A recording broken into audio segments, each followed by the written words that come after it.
खुश रहो, आनंद।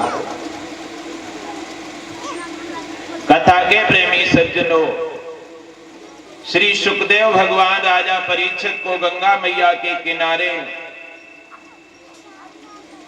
कल्प कल्पांतर की कथाएं सुना रहे हैं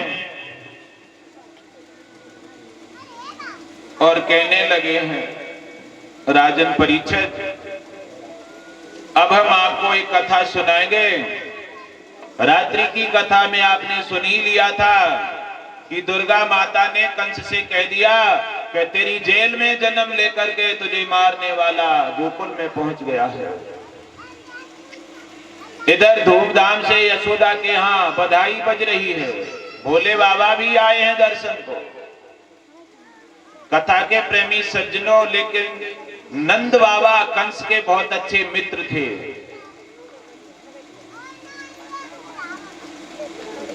लाला के जन्म की खुशी पर मथुरा में आ गए नंद बाबा। बहुत सारा कर इकट्ठा किया और महाराज कंस के दरबार में आ गए। कंस को कर देने आते थे नंद बाबा। कर दिया और कहा, महाराज कंस, भगवान की कृपा से हमारे घर में एक बेटा ने जन्म लिया है। कंस ने कहा, तुम्हारे घर में बेटा ने जन्म लिया है? हाँ, बधाई हो, तुम्हारा लाला लंबी आयु जिए। अरे महाराज कंस, ये हमारे पास से भी भेंट ले जाओ, अपने लाला को दे देना। कंस ने भेंट दी और आशीर्वाद दिया। महाराज परीक्षित, ध्यान रखना इस बात को, यही ध्यान रखो कथा की ओर। कंस ने भगवान को आशीर्वाद दिया और भेंट भी दी नंद बाबा को। कहा, जाकर दे देना तुम अपने लाला को। और हाँ, एक बात याद रखो नंद बाबा, तुम वसुदेव से नहीं मिले हो क्या? वसुदेव से मिलके जाइयो जेल में, वसुदेव भी तुम्हारे मित्र हैं।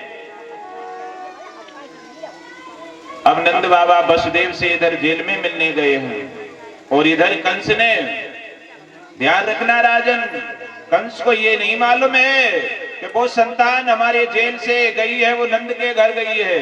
कंस को ये तो खूब याद है वो संतान जेल से गई है, वो गोकुल गई है, ऐसे देवी ने कहा है। लेकिन कंस ने देवी की बात को नहीं माना, कहा इसने झूठा कहा है, मिथ्या है ये। लेकिन फिर भी कंस ने कहा कि मैं धोखा नहीं खाऊंगा। उसी समय कंस ने माताओं बहनों भाइयों बोला, पूतना से कहा पापी ने समझाए, ऐसे गाढ़े समय में कर दे बहन सहाय। अरे मेरी बहन पूतना, तू मेरा एक काम कर दे। क्या? कि तू गोकुल में चली जा और गोकुल में 3 महीना से छोटे छोटे जितने बच्चे हों उन सबको मार दे। कितना चतुर है कंस। कहा, जो छोटे छोटे बच्चे हैं उन सबको मार दे, मेरी आज्ञा है। प्यारे भाई बहनों, पूतना चली। पूतना को भागवत जी में खेचरी कहा गया है। खेचरी उसका नाम था। वो इंद्रजाल जानती थी, उड़ना जानती थी, पल भर में विश्व सुंदरी बन जाती थी और पल भर में विशाल राक्षसी बन जाती थी। पहले समझ लो, पूतना है कौन? अविद्या प्रोक्ता पूतना, अविद्या ही पूतना है। जिसे ज्ञान नहीं वही तो पूतना है। और दूसरी बात, पूतना वो महिला है जो दूसरे के बालक को स्नेह नहीं करती, दूसरे के बालक को देखकर जलन मानती है और अपने बालकों को पल पल में मारती कूटती रहती है, वो स्त्री पूतना है। ये डोंगरे जी महाराज अपनी अध्यात्म पुस्तक में कहते हैं, वही महिला पूतना है जो दूसरे के बच्चे से प्रेम नहीं करती और अपने बच्चे से भी नहीं प्रेम करती, पल पल पर अपने बच्चे को मारती कूटती रहती है। प्यारे भाई बहनों, आज वो पूतना अपने भैया कंस की आज्ञा मान करके गोकुल की ओर गई और इधर नंद बाबा कंस की जेल में वसुदेव से मिलने चले गए और इधर कंस ने पूतना को गोकुल भेज दिया। अब गोकुल में पूतना पहुंच गई है। प्यारे भाई बहनों, बहुत चतुर है पूतना। पूतना ने कहा अगर मैं इस रूप में जाऊंगी तो यशोदा मुझे पहचान लेगी। उसने अपने वेश को बदल लिया, एक सुंदर नई नवेली दुल्हन का वेश बना लिया। राजन परीक्षित दुल्हन बन गई नई पूतना और अंदर स्तनों में, अपने स्तनों में कालकूट विष लगा लिया। कालकूट विष कैसा होता? अगर व्यक्ति कालकूट नाम के विष से उंगली टच कर दे तो शरीर में गला पैदा कर देता है।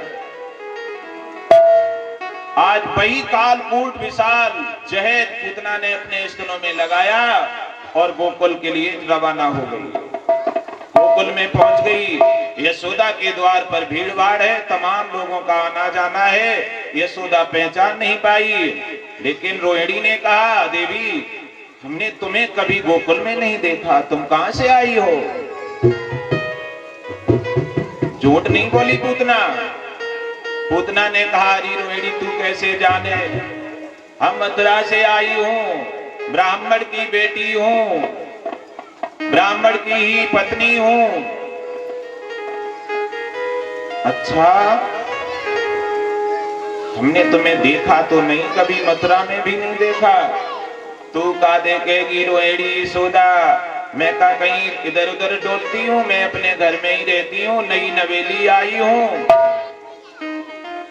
कोई बात नहीं, लल्ला देखोगी? हाँ लल्ला तेरे खिलावे आई हूं। कथा के प्रेमी सज्जनों, यशोदा ने अपना लाला